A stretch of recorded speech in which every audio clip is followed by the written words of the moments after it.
નમસ્કાર. 16 ડિસેમ્બર 2012 અને 16 ડિસેમ્બર 2024 ઘટનાઓ સરખી છે અને ઉમ્ર ખાલી બદલાઈ ગયા છે અને બાકી બધું જ સરખું છે. નિર્ભયા સાથે જે 2012માં થયું એ સવાલો જે મૂકીને ગઈ એ બધા જ સવાલો 2024માં પણ ઊભા જ છે. 10 વર્ષની દીકરી સાથે ઝઘડિયામાં જે થયું એ થયા પછી કેટલી ક્રૂરતા સાથે એને બર્બરતાથી એની સાથે દુષ્કર્મ કર્યા પછી એને ત્યાં લોહિયાળ હાલતમાં ફેંકી દેવામાં આવી. આ બધી જ વાતનું વર્ણન કરતા પણ સવાલો થાય છે કે આપણે આ કેવા સમાજમાં જીવીએ છીએ જ્યાં રોજ આવી ઘટના બને છે. જ્યારે હું આ ચર્ચા કરી રહી છું ત્યારે પણ કોઈક ગામમાં, કોઈક શહેરમાં કે રાજ્યના કોઈક ખૂણામાં આ થઈ રહ્યું છે અને આપણી પાસે એનું સોલ્યુશન નથી.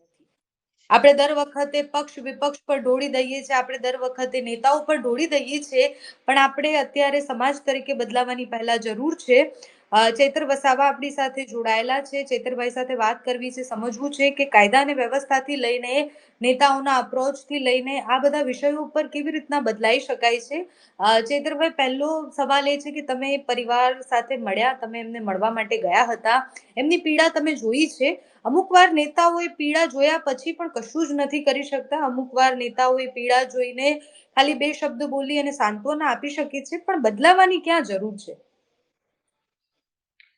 જે ઝઘડિયા જીઆઈડીસીમાં શ્રમજીવીની નાની ફૂલ જેવી દીકરી સાથે વિજય પાસવાન નામના નરાધમે ત્યાંથી ઉચકી જઈને સૌપ્રથમ તો એણે એ દીકરીના મોઢા પર પથ્થરથી અનેક વાર કર્યા, બાદમાં દુષ્કર્મ કર્યું અને દુષ્કર્મ કર્યા બાદ ગુપ્તાંગમાં સળિયા અને તીક્ષ્ણ હથિયારથી એણે દીકરીને ઘાયલ કરી નાખી. ત્યારે એની સારવાર પ્રથમ તબક્કે અંકલેશ્વર જયાબેન મોદીમાં લઈ જવામાં આવ્યા. ત્યાં જ એમની સ્થિતિ ખૂબ નાજુક હતી. ત્યારબાદ એમને એસએસજી હોસ્પિટલ વડોદરા ખાતે લઈ જવામાં આવ્યા અને એક સપ્તાહ સુધી આ દીકરી મોત સામે લડી રહી હતી. અમે પણ ગયા, એ દીકરીની સ્થિતિ જોઈ. ખૂબ નાજુક અને ખૂબ જ દયનીય હાલત એ દીકરીની હતી.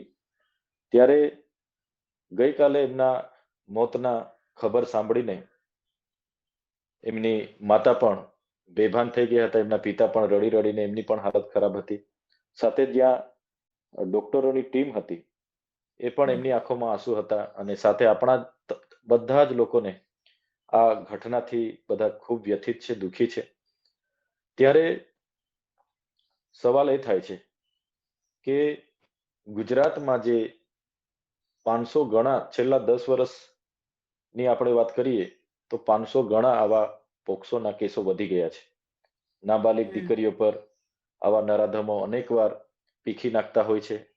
આ વર્ષે જ આપણે બધાએ જોયું કે 648 થી પણ વધારે કેસો ગુજરાતમાં બન્યા છે. ત્યારે આપણે બધાએ સ્વીકારવાનું રહ્યું કે આ હિંમતો કેમ આવા નરાધમોની વધે છે. તો તમે જોયું હશે કે આ પોક્સો જેવી ગંભીર ગુનામાં પણ ન્યાય માટે વર્ષો સુધી રાહ જોવી પડતી હોય છે. આજે ગુજરાતની વાત કરીએ, 4375 કેસો આજે પણ પેન્ડિંગ છે. ભોગ બનેલી દીકરી, એમના પરિવારો આજે પણ ન્યાય માટે રાહ જોઈને બેઠા છે.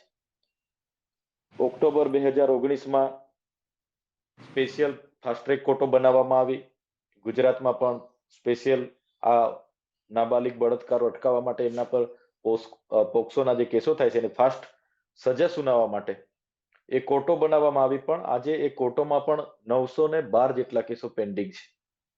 તો સજા માટે વર્ષોની રાહ જોવી પડતી હોય અને એના માટે કોઈ એવો કડક કાયદો નથી કે જેનાથી એક દાખલો બેસાડી શકે. આવું થાય, હું તો કેમ છું, એવા વ્યક્તિને જાહેરમાં ફાંસી આપવી જોઈએ અને તો જ એવો દાખલો બેસશે. અને આવી માનસિકતા, આવી રાક્ષસી માનસિકતા એવા નરાધમો જે પણ આપણી આજુબાજુ પણ ફરતા હશે એ આવી હિંમત ના કરી શકે. એટલા માટે કાયદો વ્યવસ્થા કે જે પણ છે એ પણ ઘણા લાંબા વર્ષોની પ્રોસેસ છે. એટલા માટે 16/12/2012માં નિર્ભયા કાંડ થયો અને એ જ નિર્ભયા કાંડને યાદ અપાવતા એ જ દિવસે 16/12/2024 એટલે કે 12 વર્ષે પછી આ નાબાલિગ દીકરી સાથે આ બનાવ બન્યો. એટલે ખૂબ જ ખૂબ જ ઘૃણાસ્પદ આ ઘટના છે અને ખરેખર બધા દુઃખી છે. અમને પણ આ એમની દીકરી સાથેની ઘટના અને એમનું મોતની ખબર મળી અમને પણ ઘણું આ બાબતને લઈને દુઃખ થયું છે. ચૈતરભાઈ, આવી ઘટનાઓ બને છે એટલે એ કોઈ પણ રાજ્યમાં બનતી હોય દુઃખદ જ છે. એ ઝારખંડમાં બની હોત તો પણ એ દુઃખદ હોત, એ દિલ્હીમાં બની તો એ દુઃખદ છે, ગુજરાતમાં પણ છે. પણ જ્યારે રાજનીતિ એમાં આવી જાય ત્યારે શું કરવાનું? જ્યારે ઝારખંડથી મંત્રી આવે ત્યારે કંઈક નિવેદન આપે, મંત્રીઓ કંઈક અલગ નિવેદન આપે છે, તો શું નેતાઓના હૃદયને સવાલ નહીં થતો હોય ક્યારેય કે આમાં પ્રદેશ કેવી રીતના આવે, આવી ઘટનાઓમાં આમાં કેવી રીતના રાજનીતિ આવે? તમે જોયું હશે, અગાઉ આપે કીધું કે કોઈ પણ દીકરી દેશની હોય કે દુનિયાની હોય, એની સાથે આવી ઘટના ઘટે દુઃખદ હોય છે અને એની કોઈ પણ જાતની રાજનીતિ હોવી ના જોઈએ. પણ આપે જોયું હશે, બંગાળમાં એક આવી જ ઘટના ઘટી હતી. ત્યારે આપણા ગુજરાતના મુખ્યમંત્રી, આપણા ગૃહમંત્રી, બંગાળના મુખ્યમંત્રીને એમણે સલાહ આપવા માટે લોકો બહાર આવ્યા હતા. એમણે ખૂબ સલાહ આપી હતી અને પોતે લાંબા લાંબા ટ્વીટ પણ એમણે કર્યા હતા. સાથે એમની સરકારે તમામ વિસ્તારોમાં એ દીકરીને લઈને કેન્ડલ માર્ચ પણ કર્યા હતા. કરવું જોઈએ, જરૂરી હતું. જ્યાં સૂચનો કરવાના છે કરવું જોઈએ, એમાં કોઈ અમને પણ વાંધો નથી. પણ પોતાના રાજ્યમાં, ગુજરાતમાં જે થયું એને આટલા બધા દિવસો થયા, ત્યાંના કોઈ સ્થાનિક ધારાસભ્ય, સાંસદ, ગુજરાતના ગૃહમંત્રી કે મુખ્યમંત્રી આ દરમિયાન પોતે બધા મૌન સેવીને બેઠા છે. કોઈ પણ જાતની એમની કેબિનેટની બેઠકમાં કોઈ પણ જાતની આ ઘટનાને લઈને જાણે અજાણતામાં હોય એવું મૌન સેવીને અત્યાર સુધી બેઠા હતા. એટલે આ દુઃખની બાબત છે. એટલા માટે અમે કહીએ છીએ કે ગુજરાતમાં સરકાર એવો એક કાયદો બનાવે કે જે પણ આવી નાની દીકરીઓને પીખી નાખે છે. તમે જોયું હશે, દાહોદમાં ઘટના ઘટી, બારડોલી, સુરત, અમરેલી, ભાવનગર, એટલી બધી ઘટનાઓ ઘટીને નરાધમો આજે એમને હજુ પણ ન્યાય માટે આપણે વર્ષો સુધી રાહ જોવાની.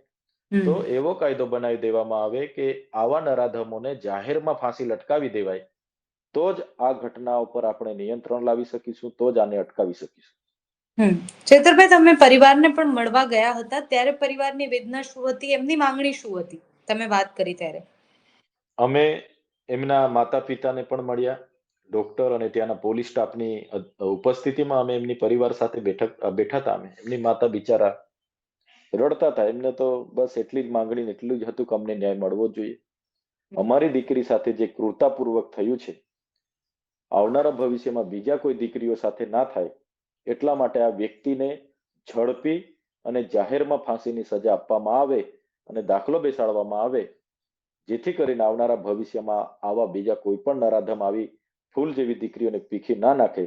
એ વાત એમણે મને કરી હતી અને એમણે કીધું હતું કે અમારી બચ્ચી કો ન્યાય દિલાવો સાહેબ, આપ અમારી બચ્ચી કો ન્યાય દિલાવો. એમને ન્યાયની જ પુકાર લગાવી હતી. એમને મળીને ઘણા અમને પણ આઘાત લાગ્યો હતો કે બિચારા આવી નાની દીકરી સાથે એમની સાથે થયું. એટલે સ્વાભાવિકપણે સાંજે જે ખબર ત્યાંના અધિક્ષકે જે આપી છે એને લઈને આખા તમામ વિસ્તારોમાં દુઃખની લાગણી છે. ચેતરભાઈ, છેલ્લો સવાલ છે કે તમે જે પ્રમાણે કીધું કે કાયદા અને વ્યવસ્થામાં બદલાવ આવવો જોઈએ, તમને કે વિપક્ષ એટલી મજબૂતાઈથી આ વિષય પર એટલા અવાજ ઉઠાવ્યા છે કે જેના કારણે કંઈક બદલવાની જરૂર લાગે, કે તમને તમારી વિપક્ષ તરીકેની જવાબદારી શું લાગે છે, અને કાયદા અને વ્યવસ્થાની તમે જે વાત કરી રહ્યા છો તો તમે શું કરશો એના? તમે જોયું હશે બેન કે વધારે પડતી પોલીસને એમના સુરક્ષા માટે, એમની પ્રોટેક્શન માટે વિપક્ષના નેતાઓને દબાવવા માટે ઉપયોગ કરવામાં આવી રહ્યો છે. પોલીસનું કામ કાયદો, વ્યવસ્થા અને સુરક્ષા કરવાનું છે, જાળવવાનું છે, સલામતી આપવાની છે, પ્રજાની સલામતીની જવાબદારી છે. પણ પોલીસને માત્ર ને માત્ર એમના બંદોબસ્તોમાં, એમની વિપક્ષના નેતાઓ પાછળ કે એમની વ્યવસ્થાઓમાં, સુરક્ષાઓમાં બધાને જોતરીને આજે જ્યારે રાજ ચાલી રહ્યું છે, આજે તમે જોયું હશે ઈડી, સીબીઆઈ, ઇન્કમટેક્સ, પોલીસ અને બીજા વહીવટી તંત્રના અધિકારીઓને સાથે રાખીને જે રાજ ચાલી રહ્યું છે, એનાથી ગુજરાતમાં કાયદો અને વ્યવસ્થા બગડી ગઈ છે. આપણે ગુજરાત મોડલની વાત કરતા હતા, સુરક્ષિત ગુજરાતની વાત કરતા હતા, મહિલા સુરક્ષાની વાત કરતા હતા, બેટી બચાવો બેટી પઢાવોની વાત કરતા હતા. પણ આ માત્ર ને માત્ર એમના પ્રચારના પ્રચાર પ્રસાર માટેના માધ્યમો બની ગયા હોય એવું અમને લાગે છે. જેટલું પણ બજેટ આ યોજનાઓ પાછળ બજેટમાં લીધું છે એ બજેટ માત્ર ને માત્ર આમના પ્રચાર માટે ઉપયોગ થયું હશે. એટલા માટે જ આજે ધરાતલ પર કાયદોની અમલીકરણ આપણે કરાવી નથી શક્યા અને એના કારણે ગુજરાતમાં તમે 2012 થી કે 2014 થી 2024 ના 10 વર્ષ તમે જોઈ લેશો 500 ગણા બનાવો પોક્સોના વધી ગયા છે. આ જ બતાવે છે કે ગુજરાતમાં મહિલા અને આપણી દીકરીઓ સુરક્ષિત નથી. Okay, thank you so much ચેતરભાઈ, તમે અમારી સાથે જોડાયા. Thank you. જી ધન્યવાદ.